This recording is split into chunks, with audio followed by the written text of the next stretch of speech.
Today is the first installment in our last chapter for the year, chapter 12. We are going to be doing surface area and volume of three-dimensional figures. Starting us off today, we're going to do surface area of prisms and then surface area of pyramids. So let's start with prisms and talk about what they are. Prisms are three-dimensional figures where we have two identical bases, so they are the same shape, they have all congruent measurements, and they are connected by these lateral sides that are rectangles. We name these prisms based on the shape of their bases, so again, those two identical shapes. So if we have triangle bases, it's a triangular prism. If we have rectangle bases, that would be a rectangular prism. Pentagonal base, that's a pentagonal prism, and so on. So we have two different types of surface area. We have lateral surface area, which is the sum of all the lateral sides. So that's everything except the two bases, and we have a formula for that. For lateral surface area, that is the perimeter of the base times the height of your prism. Okay, then we have total surface area, which is that lateral area plus the area of your two bases. And so that formula is, again, perimeter of the base times the height of the prism plus 2 times the area of your base. And those bases are the same, which is why we can just calculate the area of 1 and multiply it by 2.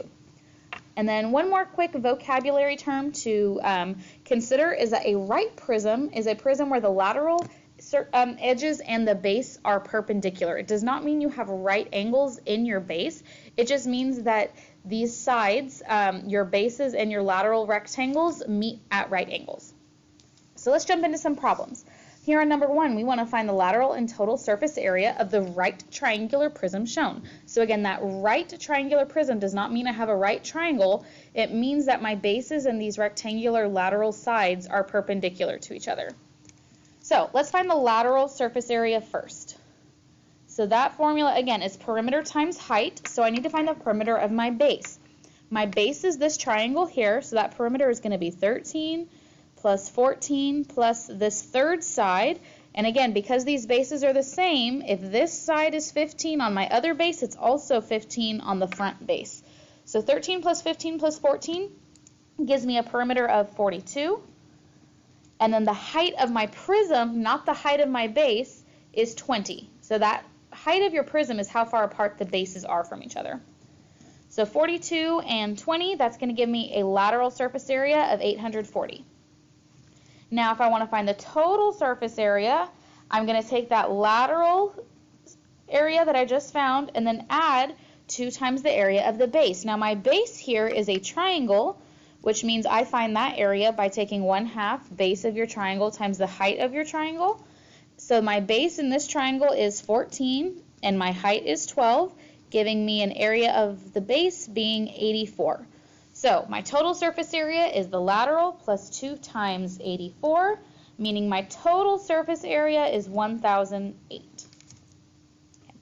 Let's look at number 2. We are having a regular hexagonal prism, and again, we want to find lateral and total surface area. So for lateral, I need to know the perimeter of the base, and I need to know the height of the prism. If I have a hexagon base with each side being 6, that means my perimeter is 36. And then my height is this 10 here, that space between my two bases. So my lateral surface area is 360. Then for my total surface area, I'm going to add that lateral plus 2 times the area of my base. Now my base is a regular polygon, so that area is going to be 1/2 apothem times perimeter. Now remember, how do I find the apothem in a regular hexagon? If I have a regular hexagon and I'm drawing in my apothem, remember that's coming from if we had made 6 triangles from that central angle, that would have been dividing 360 into 6 even pieces, meaning these were each 60. And then my apothem bisects that, so this is 30. If that's a right angle, this is 60.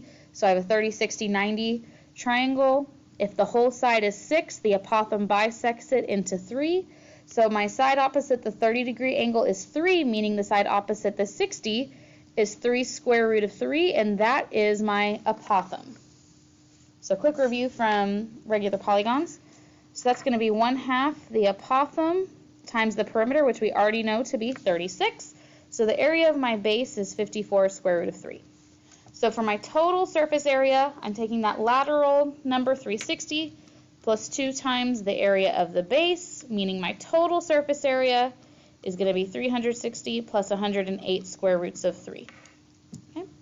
And that concludes 12.1. Let's move on to 12.2 and take a look at some pyramids.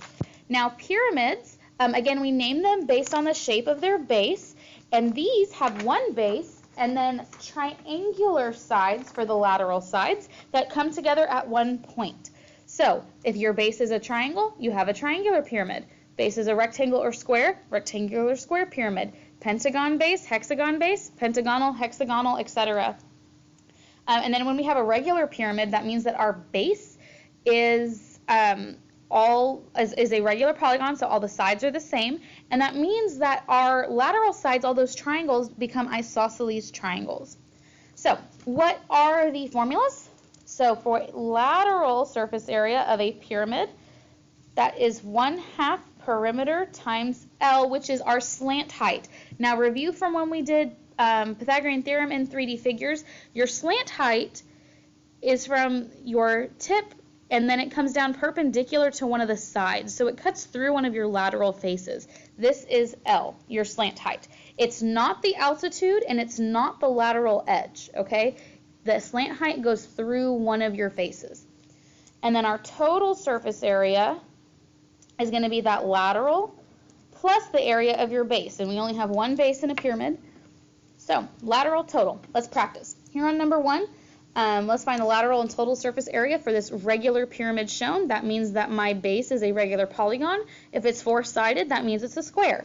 So for the lateral surface area, I need 1/2 the perimeter and the slant height. Well, if each side is 12, that means my perimeter is going to be 48, and I still need my slant height. Now this 10 measurement we're given here, that is the lateral edge. That is not the slant height. We need to find the measure of the slant height, okay? This segment here. Now when I draw that in, this is going to bisect my side into 6 and 6, which means this is a 6, 8, 10 right triangle. If you didn't remember that, you could always use Pythagorean theorem. But that is L. L is 8, my slant height. So 1/2 48 times 8 means my lateral surface area for this pyramid is 192. Then to find the total surface area, I'm going to add 192 to the area of my base. Now my base is a square, which means it's just sides squared to get the area, and 12 squared is 144. So I'm going to add that to 192 and find that my total surface area is 336. All right, last one. A regular pyramid has a slant height of 8. All right, we're already told that L is 8. And we're told the area of its square base is 25. So B is 25. To find its total area, remember for total surface area, 1/2 perimeter times slant height plus B. I know L, I know B. I still need the perimeter of my base. Now if we're told that it's a square base and that area is 25, that means that 25 is equal to the side squared. So if I take the square root of both, that means that each side is 5. And if it's a square and each side is 5, that means my perimeter is 20. So 1/2 20 times 8 plus 25 means that the total surface area for this pyramid is 105. And that concludes our first 2 sections of chapter 12.